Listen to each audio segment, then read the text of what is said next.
Hello YouTube, I'm DDS Dev, and today I'm going to be talking about OpenCloudSave, which is an open source solution for syncing your game save data across Mac, Windows, and Linux, including Valve's Steam Deck.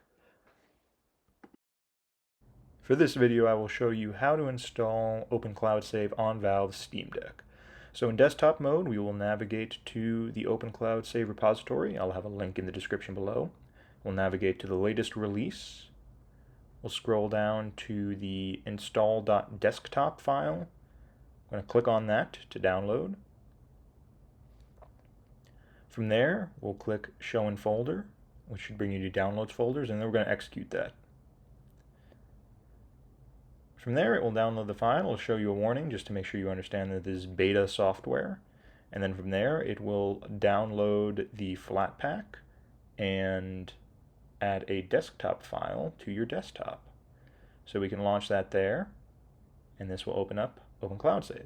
Now the first time you open it, you'll need to select a cloud provider.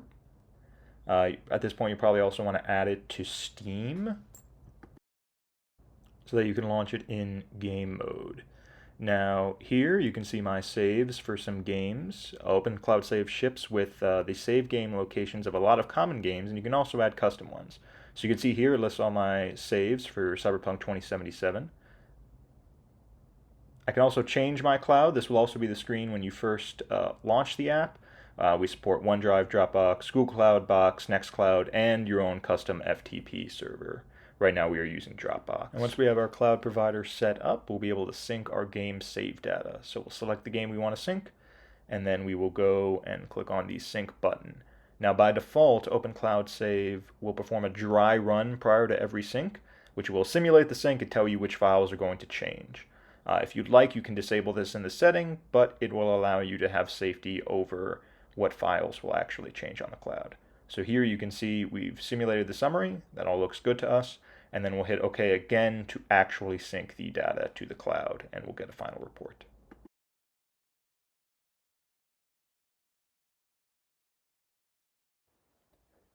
Now OpenCloudSave has the ability to add custom games.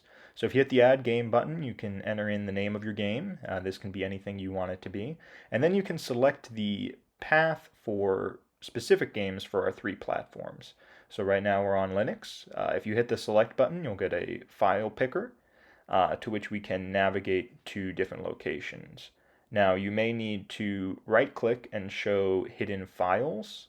By default, certain folders will be hidden in Linux, including the Steam folder. And here we can navigate through our Steam library. Now the exact location of your save data will depend on the game.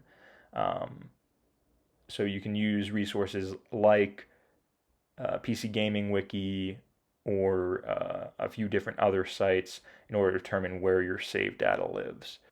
For this video, I'm going to navigate through a number of different directories that may or may not have saved data depending on the game.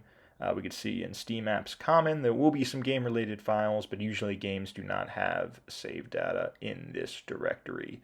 Instead, it's more common if you go to Compat Data. You'll see each of these is the Steam ID for the game you're interested in, and for a lot of Proton-based games, they basically will have a file system shim under the PFX folder that mimics a Windows file system.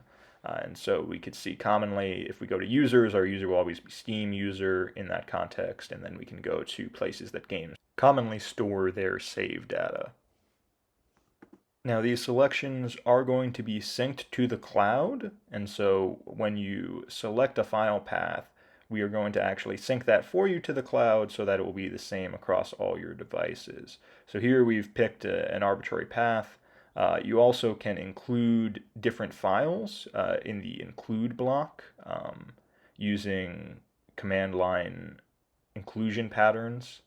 So I'll have a link about more information on that, but that is an option. So we hit save, and now if we scroll down, we can see that we have added our custom game with the files associated at that path.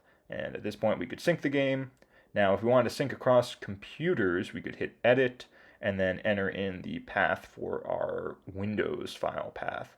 Now, when we open OpenCloudSave on Windows, So long as we use the same cloud provider, this information will already be there, and we can just sync our files across both Windows and Linux that easy.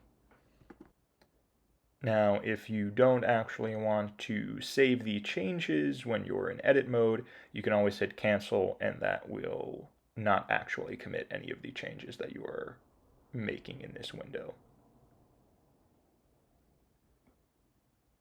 Now, if you want to search for a particular game, we do have a search implemented. So you can hit the search bar, type in the name of your game, and it will filter results. So here we can see for Dark Souls, I can get the whole Dark Souls family.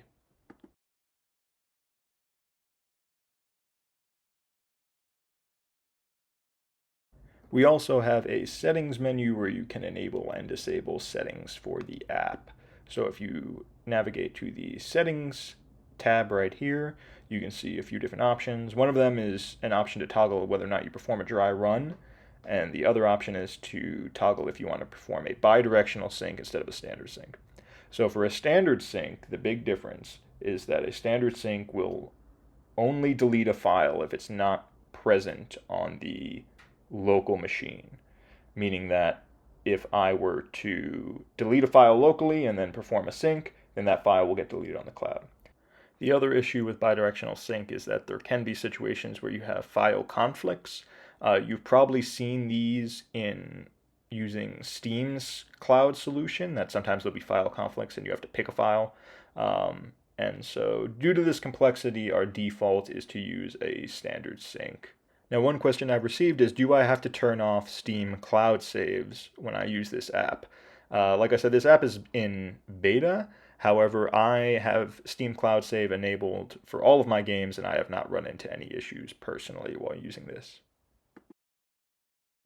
Thank you for watching this video, and if you have any questions, please comment or post on our GitHub. Hope that you enjoy syncing your data. Thank you.